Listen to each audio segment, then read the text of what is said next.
Paz do Senhor Jesus, a você, meu irmão, minha irmã, aqui, que está escrito aqui no canal José Carlos Maciel. Agradecendo a você que escreveu recentemente, dizer você curta, comente. Agradecendo a você que não é inscrito, mas tem assistido nossos vídeos. Para aproveitar para dizer, se inscreva, curta, deixe sua sugestão, se você achar que necessita. E se possível, indique o canal para mais alguém. Amém? Nossa breve palavra de hoje será no livro dos Salmos, capítulo 31, do versículo 1 ao 8, que diz assim: Em ti, Senhor, confio, nunca me deixes confundido. Livra-me pela tua justiça e inclina para mim os teus ouvidos. Livra-me depressa, sê a minha firme rocha, uma casa fortíssima que me salve, porque tu és a minha rocha e a minha fortaleza. Pelo que, por amor do teu nome, guia-me e encaminha-me. Tira-me da rede que para mim esconderam, pois tu és a minha força. Nas tuas mãos encomendo o meu espírito. Tu me remiste, Senhor, Deus da verdade. Aborreço aqueles que se entregam a vaidades enganosas. Eu, porém, confio no Senhor. Eu me alegrarei e regozijarei na tua benignidade, pois consideraste a minha aflição, conheceste a minha alma nas angústias, e não me entregaste nas mãos dos inimigos. Puseste os meus pés num lugar espaçoso. Salmo de Davi, Salmo 31, do versículo 1 ao 8. Nosso título para esse salmo é Lamento e Oração, né? Que Davi lamentou pelo que estava passando e ao mesmo tempo orou para que Deus ajudasse ele.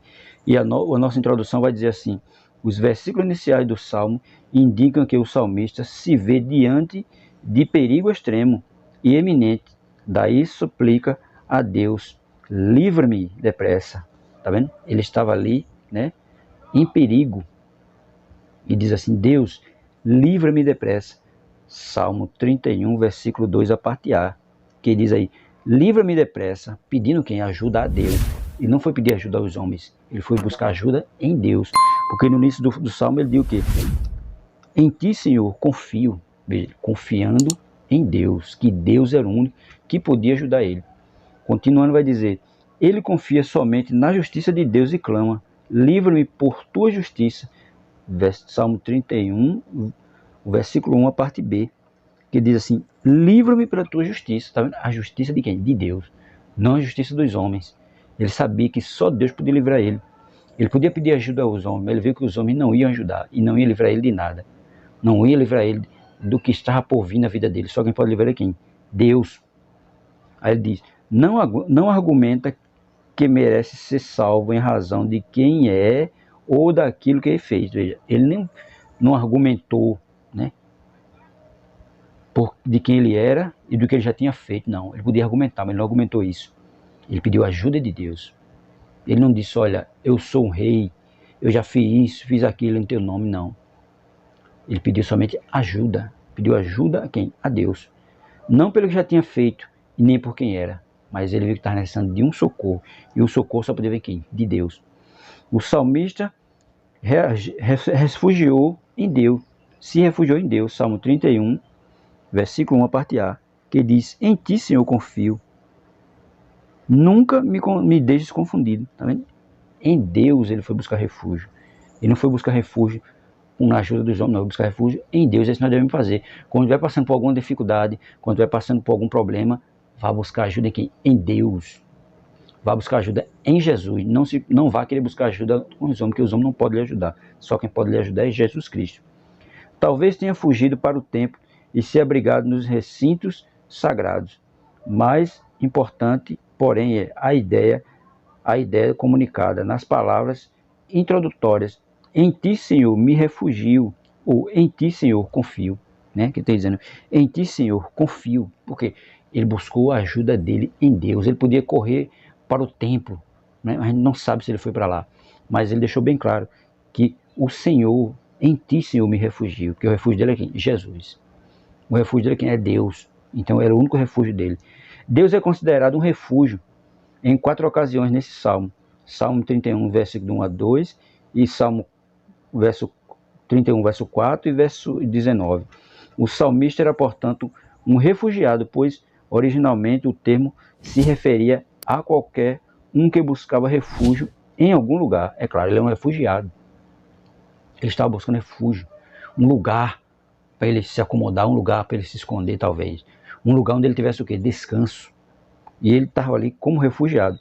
Hoje em dia existem milhares de refugiados no mundo. Pessoas que foram obrigadas a deixar seu lar e, por vezes, seu país por causa de guerras e inquietações. E se tornaram destituídos de direitos. Né? Porque o mundo é o quê? Está em grande guerra, em grande conflito consigo mesmo. Nações querendo dominar outras nações. E assim vai. E muitas pessoas são deslocadas do seu país, muitas vezes, para outros países, como refugiados, porque o país está em guerra. Aí ele diz ainda mais: ainda assim, elas podem encontrar refúgio ou podem buscar refúgio em Deus ou buscar a sua face. É claro, porque o refúgio é quem? Deus. Os homens, eles querem poderes, eles querem dominar outras nações, fazer delas, né, seus amuletos de vitória. Querem escravizar as outras nações, dominá-las, mandar nelas, para que elas façam o que eles querem, os desejos deles. Né? Tudo isso o quê? Desejo diabólico de dominação, de mandar em outros países. Ele já tem o país dele, mas ainda quer mandar no dos outros. Né? Isso é tudo o quê? Ação diabólica. Porque está em guerra, tirando pessoas de seus lares, morrendo pessoas, homens, mulheres, crianças, são tudo afetados com essas guerras. E termina muita gente morrendo. Aí ele diz: para expressar sua confiança no Senhor, o salmista o descreve como a minha rocha e a minha fortaleza. Salmo 31, versículo 3, a parte A, né? Que ele diz aí: porque tu és a minha rocha e a minha fortaleza. A rocha dele, onde ele pode ficar firmado, e a fortaleza é Deus.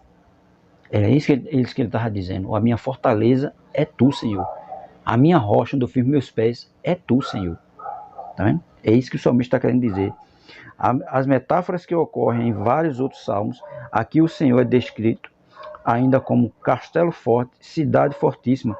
Salmo 31, verso 2, a parte A, que ele diz assim: a minha forma, ser a minha rocha, uma casa fortíssima que me salve. Ser a minha rocha e uma casa fortíssima que me salve. Rocha para ele firmar os pés, uma casa onde ele possa se abrigar, né? E uma casa fortíssima que salve ele dos seus inimigos. Ele está dizendo que Deus é isso, né? Uma rocha onde ele pode firmar os pés e uma casa fortíssima onde ele pode se livrar, ser livre dos seus inimigos. Continuando, ele vai dizer: sua confiança em Deus o leva a pedir a intervenção divina, não apenas para livrá-lo, mas também para guiá-lo. Salmo 31, verso 3, a parte B, que diz aí: guia-me e encaminha-me, né? Porque nós devemos pedir isso, que Deus nos guie, que Deus nos encaminhe, que Ele nos mostre o caminho, que Ele nos mostre onde devemos caminhar. Por isso que ele diz no Salmo 37, verso 5, né? Entrega o teu caminho ao Senhor, confia nele e Ele tudo fará. Então, mesmo como o salmista estava dizendo, que o Senhor é quem deve o quê? Guiá-lo.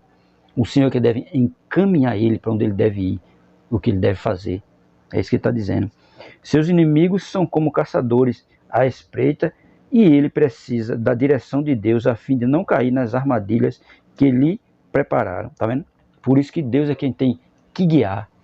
Deus é quem tem que encaminhar para ele ver onde ele deve andar. Lâmpada para os meus pés é a tua palavra e luz para o meu caminho. Então, Deus é o caminho dele. Deus é o guia. Deus é quem vai dizer onde ele vai, porque os inimigos estavam o quê? Preparando cilada para ele. E Deus é quem vai dizer: olha, não vai por aqui não, vai por ali, anda por aqui, faz assim, anda por assim, porque senão ele vai cair nas ciladas que os inimigos estavam preparando. Mas ele disse: Senhor, guia-me, encaminha-me, mostra o caminho onde eu devo andar, mostra por onde eu devo ir. Aí, se estivesse escrevendo nos dias de hoje, poderia pedir para Deus guiá-lo no meio de um campo minado. Salmo 31, verso 4. Tira-me da rede que para mim esconderam, pois tu és a minha força. Quem é a força do salmista? Deus. Por isso que ele vai dizer aí, ó, no Salmo 31, verso 4. Tira-me da rede que para mim esconderam. Tira-me da rede que para mim esconderam. Para Deus tirar ele da rede que esconderam, é preciso que Deus encaminhasse ele, que Deus guiasse para ele não cair nessas redes. Ele ainda mais, pois tu és a minha força. A força dele é quem? Deus. Não era ele próprio, mas sim Deus.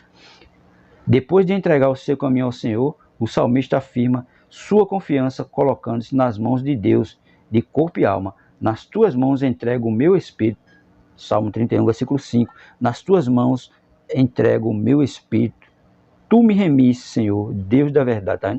Entregando o espírito dele, entregando a alma dele a Deus, para que Deus cuidasse, para que Deus controlasse, para que Deus guiasse. Né? Essas foram as últimas palavras de Jesus, que Jesus proferiu ao morrer na cruz do Calvário, Lucas 23, 46. Aquele a quem o salmista se entrega é descrito como Deus da verdade, a expressão que significa literalmente Deus fiel, aquele em quem devemos confiar, certo de que seremos ouvidos e salvos. Né? Em 31:6, o salmista parece proferir um julgamento para declarar sua lealdade a Deus. O termo aborreces enfatiza como Deus se sente em relação à busca da salvação em ídolos. É claro que muita gente busca a salvação nos ídolos, achando que os ídolos vão salvar ele, mas não vai. Né? E o salmista vai dizer, Deus é fiel. Né? Se Deus é fiel, ele tem que acreditar em Deus. E por isso que ele diz, entrego, né? O salmista se entrega literalmente, né? Com Deus. O salmista se entrega, é descrito como Deus da verdade, nessa expressão, que significa literalmente Deus fiel, aquele a quem devemos confiar. É claro, devemos confiar em quem? Deus. Não confiar nos homens, é o que ele estava fazendo, confiando em Deus. Por isso que ele disse que entregava a alma dele, o espírito dele a Deus. No versículo 5, nas tuas mãos entrego o meu espírito. Né? Ele estava entregando o espírito dele a Deus, porque confiança, confiando em Deus. Por isso que ele diz, e também não estava botando a confiança dele o quê? Em ídolos feitos muitas pessoas. Por isso que Deus se aborrece com aqueles que entregam a sua confiança a ídolos. Nós não devemos fazer isso, entregar a confiança em Deus. O salmista que permaneceu fiel, né, à aliança proclama, eu porém confio no Senhor. Na sequência o salmista antevê a intervenção divina em seu favor e diz, eu me alegrarei, pois Deus demonstrou seu amor para com ele. Salmo 31, verso 7, que diz aí, eu me alegrarei e regozijarei na tua benignidade, pois consideraste a minha aflição, conheceste a minha alma nas angústias, tá vendo? O Senhor conheceu a alma dele nas angústias e disse o quê? Que ia se alegrar, ia se regozijar na benignidade de Deus. Que é isso que nós devemos fazer, porque Deus é benigno. Ele é benigno com aqueles que são fiéis a Ele, com aqueles que buscam a sua face, que aqueles que são leais a eles. E é isso que nós devemos fazer. Continua, ele vai dizer, colocou a sua vida nas mãos de Deus em 31:6, e o Senhor não permitiu que caísse nas mãos de seus inimigos. Não precisou esconder-se às pressas, pois Deus firmou seus pés em um lugar espaçoso. Tá vendo? Não precisa sair na carreira se escondendo de ninguém, porque Deus firmou os pés dele em lugar espaçoso. Salmo 31, verso 8. E não me entregaste nas mãos dos inimigos, puseste os meus pés no lugar espaçoso. Veja que Deus não entregou ele nas mãos dos inimigos, mas colocou ele num lugar espaçoso, num lugar calmo, num lugar de paz. Por isso que ele diz que entregou o espírito dele a Deus, entregou a vida dele a Deus, porque Deus é quem cuida de nós. Lamento e oração. Por quê? Ele estava sendo o quê? Perseguido.